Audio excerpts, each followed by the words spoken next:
안녕하세요. 저는 서울대학교 2학번 1학년 조경지역시스템공학부에 다니고 있는 김도현이라고 합니다. 저의 경우는 관심 있는 분야가 머신러닝 분석이었기 때문에 체계적인 학습을 위해 빅데이터 분석 기사 시험을 보게 되었습니다. 또한 데이터의 경우는 데이터의 분석과 활용에 따라 가치가 달라지기 때문에 데이터의 전처리 과정과 그 이후에 있는 모형 분석이 포함된 빅데이터 기사 분석 시험을 보게 되었습니다. 필기 시험의 경우 합격 난이도가 높지 않았다고 생각했습니다. 하지만 공부하는 데 어려움이 있다면 바로 학습 범위인데요. 강사님의 경우 필기 공부를 하는 학습 범위를 줄여주어 저에게 필기 공부를 하는 데 도움을 주었습니다.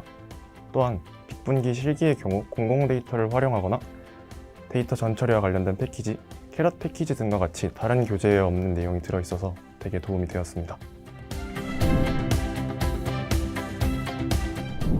저는 학교의 도서관과 기숙사에서 매일 하루에 1~2시간씩 정도 공부를 하였습니다. 필기의 경우 그간 쌓인 기출문제를 비교하고 그간의 경향성 혹은 중점적으로 나오는 부분을 중심으로 공부를 하였습니다.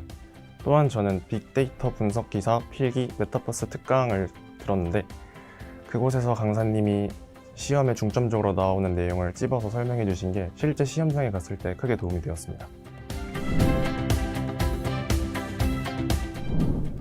실기의 경우는 반복 학습을 하다 보면 암기가 되어서 학습 효과가 떨어지는 경우가 발생하기도 합니다. 저는 여기에 대해서 교재에 주어진 함수에 대해 변형된 프로젝트를 떠올리고 그를 실제로 활용해 보면 주어진 함수를 내 것으로 체화시킬 수 있는 과정이 될 수 있을 것이라고 생각합니다.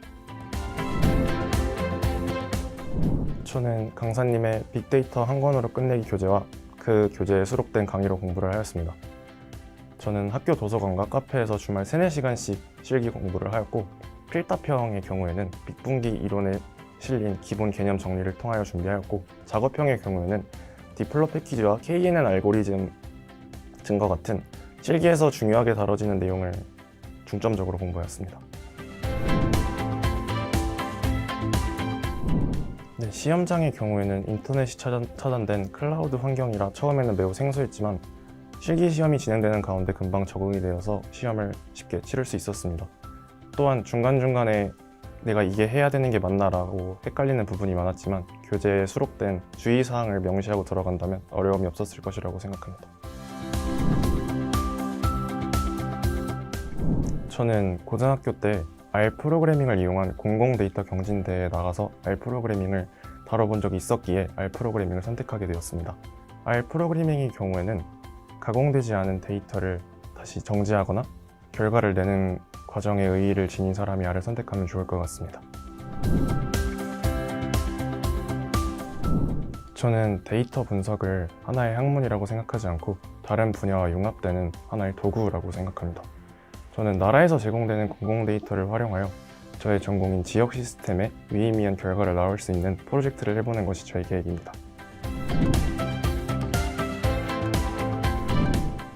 데이터 분석은 많은 곳에서 이용되고 있고 그 이용 가치가 매우 높다고 생각합니다. 여러분들이 가지고 있는 전공이나 혹은 갖고 있는 일을 데이터 분석과 접목했을 때 그 경쟁력이 더 올라갈 수 있다고 생각합니다. 또한 이런 자격증을 준비하는 과정을 단순히 자격증을 따는 일이라고 생각하지 않고 내가 갈 수 있는 또 다른 길이라고 여기면서 고민하고 탐구하는 시간이 되었으면 좋겠습니다.